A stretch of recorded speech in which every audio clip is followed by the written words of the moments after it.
السلام عليكم. انا شيماء قمر، ودي اول حاجه من اصل 10 حاجات عايزه اعملها قبل ما اتم ال20. واول حاجه هي ان اتطوع لحد ما اخد خطوه توصيه. Let's go. بدأت التطوع من بعد ما خلصت ثانوية عامة على طول، لكن أنا في جمعية صناع الحياة بقالي أكتر من سنة. لكن أول ما اتطوعت نزلت مرة أو مرتين بس على أرض الواقع، وكنت أكتف أونلاين. لكن الفترة الأخيرة كنت أكتف في الاتنين، على أرض الواقع وأونلاين. وبجد النزول على أرض الواقع والكلام مع الناس وإقناعهم إنهم يتبرعوا بجد فادني قوي وغير في شخصيتي، وبقيت أحس إن أنا شخص مسؤول وأقدر أتحمل مسؤولية. يا جماعه حاليا رايحه اجيب خطاب التوصيه اخيرا.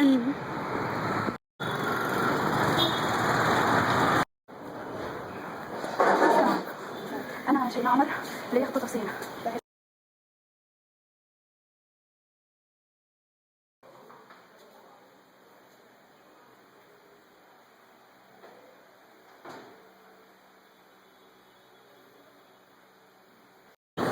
يا جماعه خمنوا معايا ايه؟ هل معايا ايه خطاب التوصيه اخيرا اخيرا اخيرا؟ سلام.